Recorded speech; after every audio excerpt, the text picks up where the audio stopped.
rin ako. Kita ba ako? Kita yan.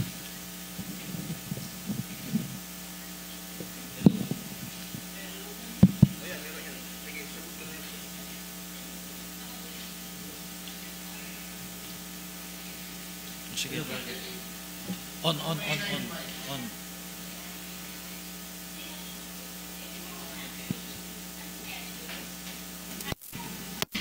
Where's?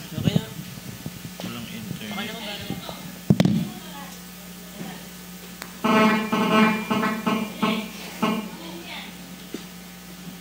Sister Remy, pakikunan Hello.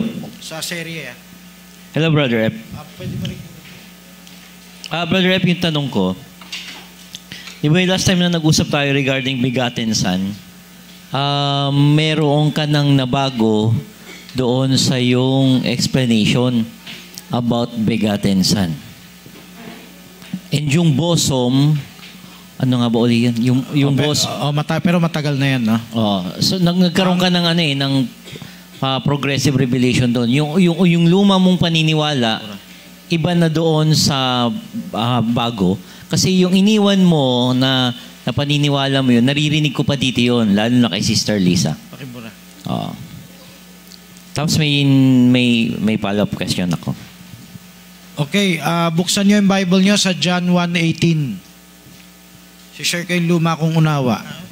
Yes, no man had seen God at any time.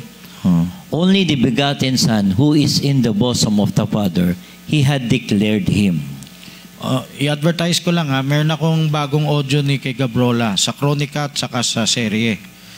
Yung Kronika, nagtatanong ako kay Jason Gabrola. Tapos sa serye, siya yung nagtatanong sa akin.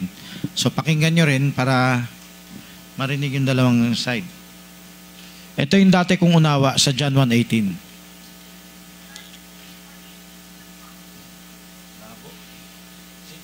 Yung malinaw na sa'yo?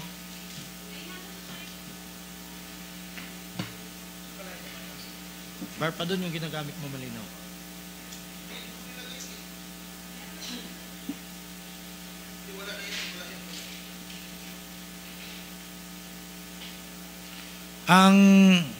Buksan nyo lahat. Yung bata dapat pinabasa nyo O yan, tignan mo si Kate Athena. Pinabayan nyo lang. O si Kate, pabuksan mo rin. Athena Andre. Yan ang purpose ng oposisyon. O pakita mo sa akin. O pakita ko sa iyo. Turuan kita maganyan. Yan ang purpose ng oposisyon. Ang purpose ng oposisyon, saan na yung mga jacket? Ayan nag-cellphone. So, kunwari, sabi ko, pakibukas ang verse. O, sabi ng pastor, buksan ang verse. Ang gagawin nung nag-ampon sa inampon, tuturuan niyang gawin yan. Okay? O, buksan nyo na ngayon, cellphone. Kahit pahiram nyo yung cellphone nyo. O, Bro Jose, paggamit mo yung cellphone mo. Kukunti na lang ang bata rito sa atin. Hindi pa nakahawak ng parang Bible na cellphone. Okay. Ngayon, advertisement lang yan sa progressive na discipleship. Okay. John 1:18. Mark, sulat niyo to. Who being in the bosom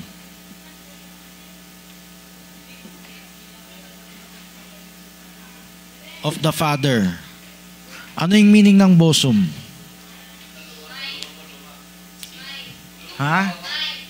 Mind? Yan yung luma kong unawa.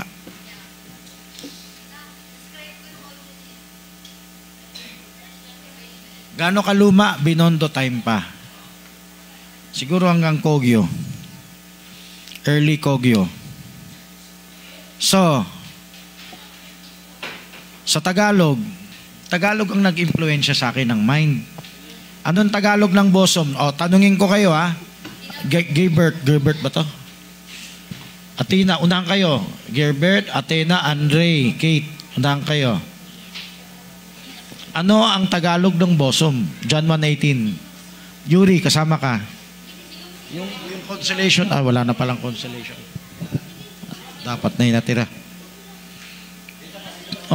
Ampunin mo, Brother Jose. Dapat iniisip niyo na yung kapatiran. Yan ang progressive. Janelle, ampunin Tumulong. Sinapupunan. Okay, nakita mo ha? Hindi, diniktan nyo ba?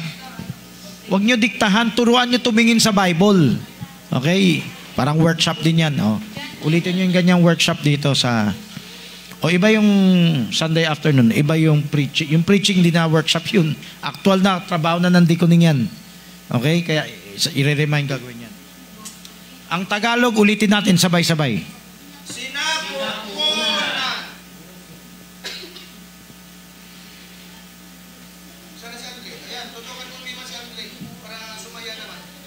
Ngayon, yung Tagalog na sinapupunan, yan yung akala ko, sa bagay, talaga yung Tagalog niya sinapupunan. Ito, nakita nyo? So, si Levi, nasa sinapupunan ni Abraham. Nasa ano yan? Hebrews 7.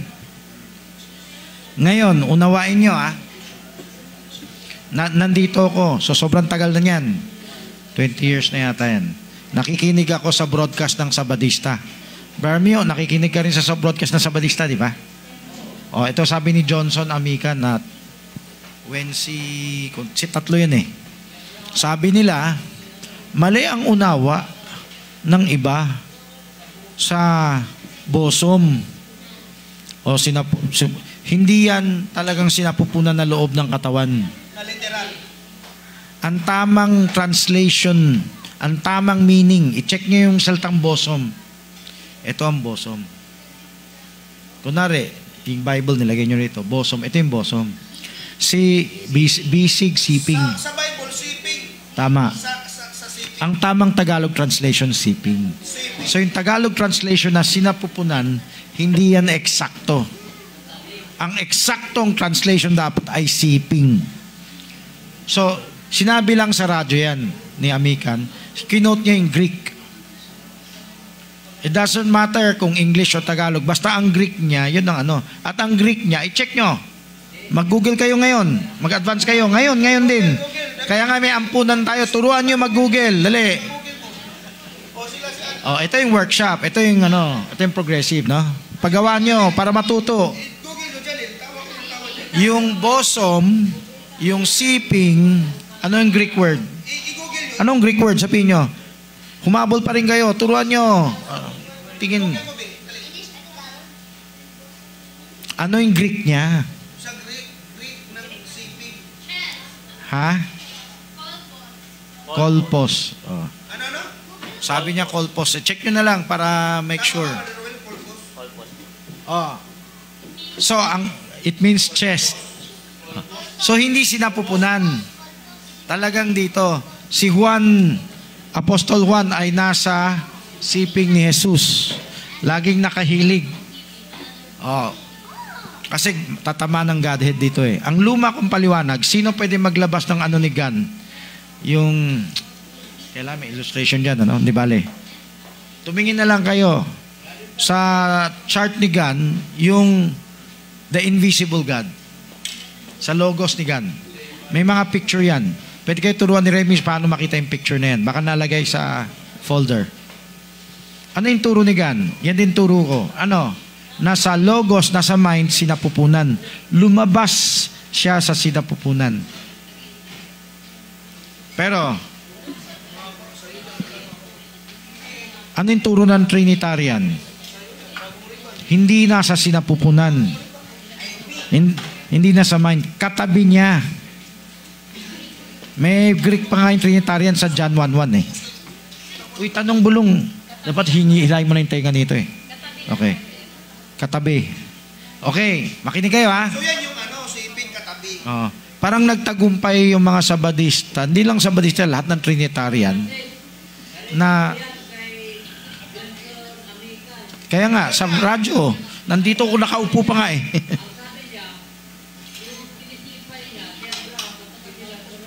Nandyan na, Ngayon, sundan nyo ha. Parang nagtagumpay, dapat related yung pinag-usapan ha. Sabadista yan, di ka active ka kasi dati. Si Mio active dati yan, makinig sa mga Sabadista. Isipin mo, ako may radyo, sila may radyo. Pero ako nakikinig, hindi naman lagi, no? Pero, Ibig sabihin, kailangan tayo matuto mag-aaral sa iba. Di ba? Naalala nyo, pinapakinig ko kayo lahat sa radyo. Hindi lang DWID, hindi lang sa Badista. Kahit ano, para yung anak ninyo, wala pang cellphone nun eh. Para yung anak ninyo, ang interest, mapunta sa Word of God. O, may sumunod ba? Wala, di ba? Hijack. Hindi, may sumunod kaso na hijack na. Naagaw din ng attention. May sumunod din sa inyo, naalala nyo. Yung nga lang, hindi natuloy. Ay, nasira ang... Si George sumusunod, sabi niya, ay, bumili ng transistor radio. Kaso nasira. So, sana, kung meron pa, pwede nyo gawin yan. Yan ang pinakamurang cellphone. O, makinig kayo. Habang may preacher sa radyo, pakinig natin anak natin kaysa yung iba yung pinapanood nila. O, makinig kayo ha. Sa umpisa, naipit ako. Bilang Berean, kailangan aminin mo kung may puntos sila. Siyempre, ang gusto ng laman, ay, huwag na tayo makinig dyan. Minamali tayo eh. Di ba? So, sa loob ko na lang to. Parang katulad nyo sa Melchizedek. Ang na-memorize ko sa Melchizedek, Diyos. Nabasa ko kay Halis, si Shem. Nag-alburuto ko. Gusto ko siya pamalian. Pero, nagsaliksik pa ako lalo. Napatunayan ko. Aaminin ko, oh, may tama si Halis. Mali ang bungen time. Mali ang bungen time na Diyos si Melchizedek. O dito tayo sa Godhead. Dati kong turo, katulad kay Gan, yung sinapupunan nasa loob ng Diyos Kristo. Tapos, monogenes theos. Ito yung only begotten Son. The only begotten Son who is in the bosom of the Father. O, Tagalogin nyo nga. Tanungin nyo yung Tagalog. Ano yung pinag-usapan, JP? Okay, maganda yan. Tagalog daw 118. 118. Sino babasa? Walang nakakita sa Diyos kailanman, tanging ang bugtong na anak na siyang nasa kanyang sinapupunan, siya ang nagpakilala sa kanya. Kaya kung pinapahanap sa inyo yung Tagalog para may gagawin kayo dyan, may papagawa kayo sa katabi nyo. Hindi sa akin yan. Alam ko na yung word yan eh. Ang bugtong na anak ng Diyos. So yung salitang bugtong, may question dyan.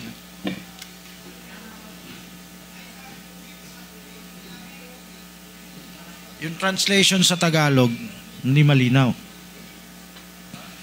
Ganon din sinapupunan. Ang tamang translation ng only begotten Son, ang tanging pinanganak na anak. Na anak. Oo.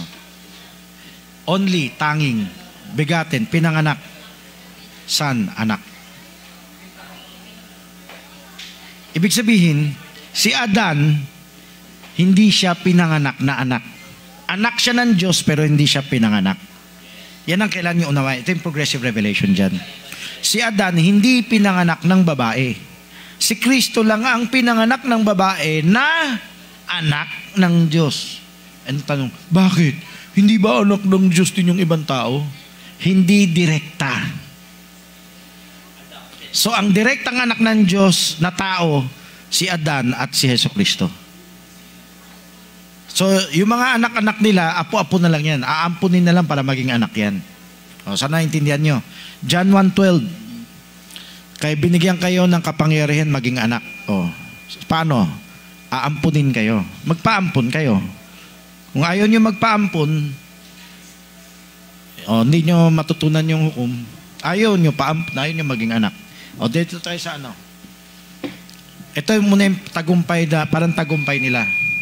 Ang tagumpay nila,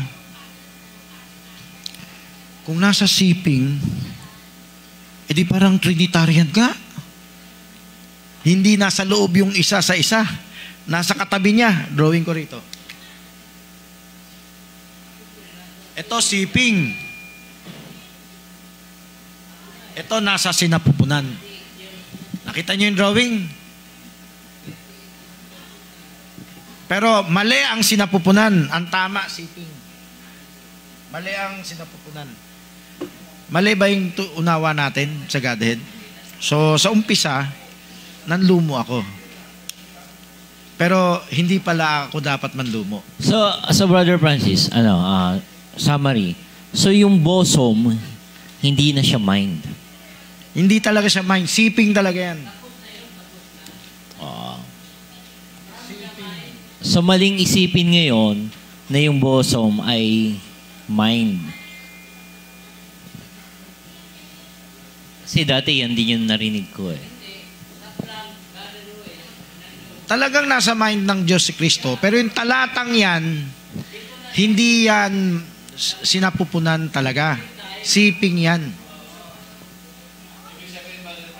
Ito pa nga yung paliwanag ni Gan monogenes theos monogene of God. Lapit ka sa mic, bigyan mo mic, lapit ka kayo na. Yung Tanong bulong ha, tignan yung usapan dyan ha. Yung verse na dyan na John 1:18 ay hindi yan apply sa past kundi yung sa present. Yan ang sagot kasi nakikinig ka sa audio. Yan ang sagot. Hindi mali ang tuunawa natin.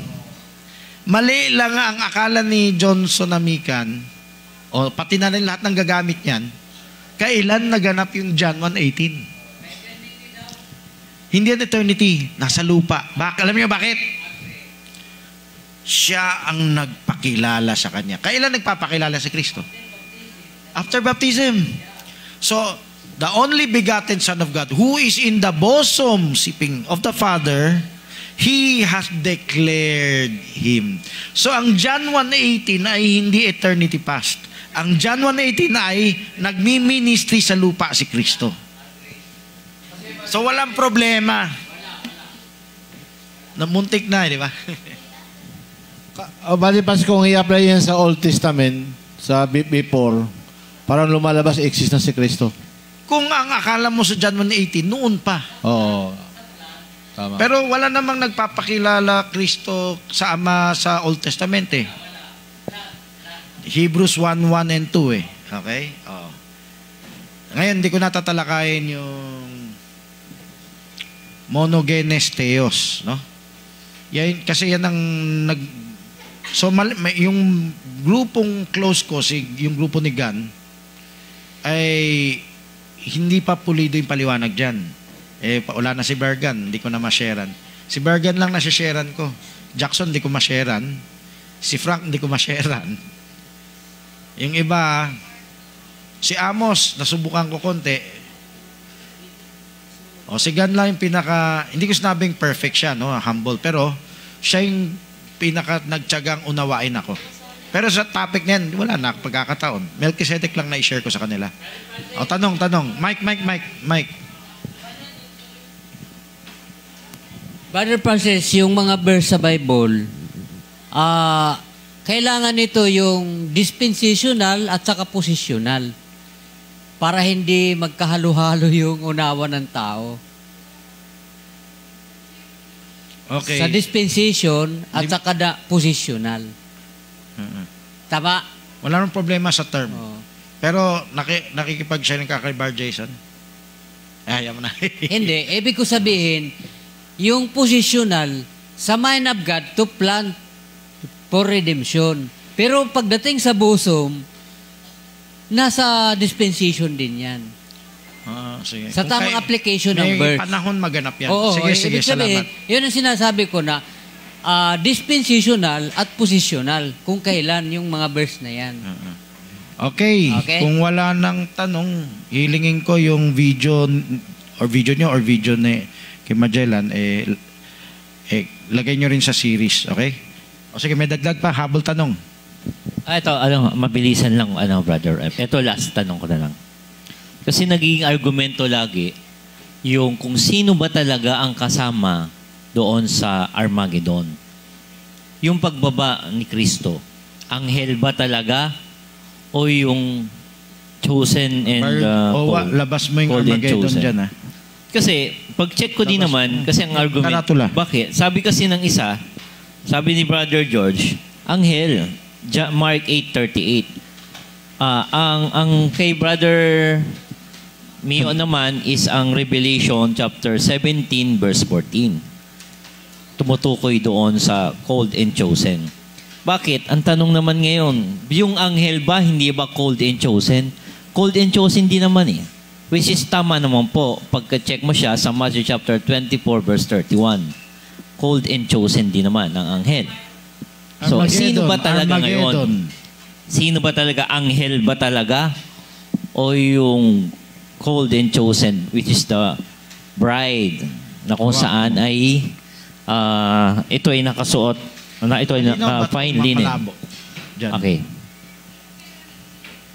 Pero pwede dapat na ilapit. No, yun na mailapit to eh. Pwede mag-zoom, no? Zoom dito. Huwag sa akin, ha? Zoom dito sa... Ito. Ito ang i-zoom. Okay? Huwag mo harangan. May nag-video dyan eh. Baba ka doon sa kikilid. Okay, tingnan niyo to, ha? Zoom dito, ha? Okay. Ang kasama ni Kristo, yung ni-rapture niya sa kabilang side. Si Bar George, ba't post-trib o mid? Pre-trib? Hindi po dapat ako ang dapat sumagot eh, kundi siya. Pero, kung ako naman din, sa tingin ko pre-trib naman siya. Pre-trib siya. Pero yung Mark 8:38, saan kasi yun ipuposisyon? Kasi nga, according to him, angels ang kasama niya. May angels din. Bakit niya isasabag ang asawa niya? Yun ang katwiran. Asawa nga niya, ba't kailangan niya isama sa pakikipagbaka? Parang nasa Bible yan. No? Ngayon, alam mo ba, hindi naman tayo bugbugan eh. Salita lang ni Kristo yan eh. Matatalo na yung kalaban. Tayo kasama lang ni Kristo kasi hindi tayo maghihirap. Yung literal anghel naghihirap. Pero sa oras na yun, wala nang bugbugan. Nung before this, na may bugbugan sila. Before yung Armageddon. Dito, salita lang ni Kristo. Nakasulat sa Bible eh. By the word of His mouth, they are destroyed. So wala nang bugbugan dito. Ngayon, may parada talaga pababa yung asawa ni Kristo. Okay? Sige. So, ano po yung, yung pinakamatibay mong verse? Revelation 19. Aside doon. Kasi yun na, alam naman na, aware na siya doon.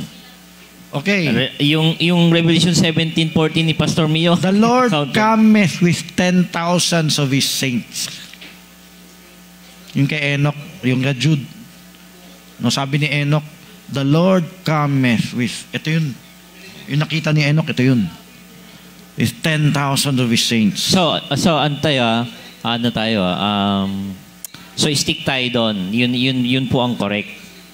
Kaya nga, bukod sa 19, binanggit yung His bride has made herself ready. Di ba? And they go to make war. Di ba? Okay.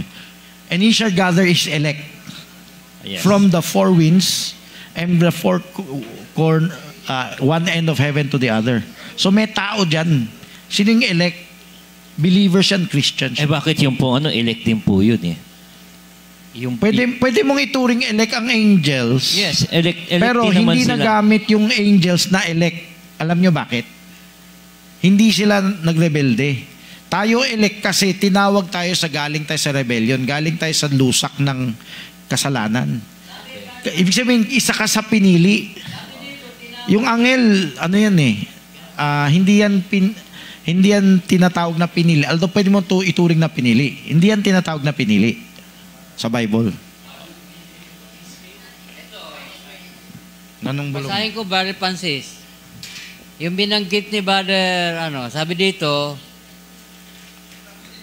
makikipagbaka ang mga ito laban sa kordero at sila'y dadagin ng kordero sapagkat siya'y Panginoon ng mga Panginoon at Hari ng mga hari.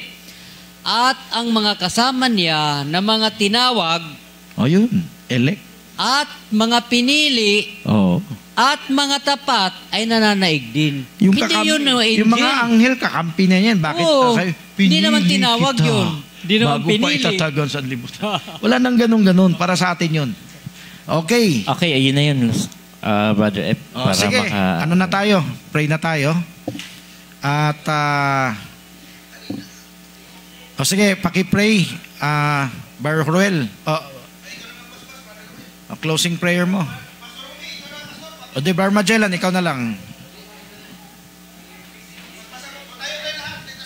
O pwede mo na i-close yung video except gusto mo makuha yung prayer. O pakiabot Bar. Sige, tayo ay magpasalamat. tayo magpasalamat sa Diyos na tayo po ay nagkaroon ng gathering, fellowship para sa pag-evaluation ng mga napag-aralan ng mga young people. Sila'y nahasa sa pag-present sa kanilang mga natutunan. Idalangin natin na ito ay mag-progress sa kanilang puso, sa kanilang mind, para magamit para doon sa iba. Madala namin ang biyayang espiritual mula rito papunta doon sa labas sa lahat ng mga taong kailangan ng Diyos. Tatawagin pa. Tayo manalangin. Makapangyarihan Diyos, aming Ama, kami po ay nagpasalamat sa gabing ito, sa amin pagdako sa lugar na ito upang maka-fellowship, mag-aralan sa isa't isa, ayon sa iyong salita. Lahat ng mga natutunan nila, O Diyos, dalangin ko po na mag-progress pa, lumago pa ang karunungan na kailangan ng bawat isa sa amin. Ay hinihiling po namin ang karagdagan unawa, at kapag ito'y makumpleto na sa amin, kami po ay pahintulutan mong makapangaral sa iba, dakilang Diyos. At maabot din ang karunungan na ibinigay mo sa amin sa iba sa kapanahonan, upang sa ganun ay anuman ang makapagligtas sa amin na salita, nais namin madala sa iba para makapagligtas din ayon sa makapangyarihang kamay na iyong salita, upang makapagligtas, makapag-akay ng tao papunta sa iyo, upang sumambat maglingkod, magbigay ng panahon, upang paglingkuran ka, upang maging masaya ka, Panginoon, sa bawat isa sa amin. Salamat po, Diyos, sa gabing ito. Kami po ay dumadalangin na ikaw po ang patnubay sa amin. At alam namin, Panginoon, tinawag mo kami para gamitin sa mga kaluluwa pang walang kaalaman tungkol sa iyong salita. Salamat po, Diyos. Sa gabing ito, dinadalangin po namin ang iyong pag-iingat sa aming lahat. Ikaw po, Ama, maparangalan sa aming mga buhay, sapagkat konting panahon na lang mayroon kami sa mundo. Dalangin po namin na kasihan mo kami ng iyong banal na Espiritu. Dalhin mo kami sa lahat ng taong makakaharap namin, makapagpahayag kami ng tunay na pag-asa, kaligtasan sa pamagitan ng iyong salita. Salamat po, Diyos. Ang kasi sa bawat isa sa amin ay sumaamin. Sa pangalan ni Jesus, ito pong aming dalangin. Amen.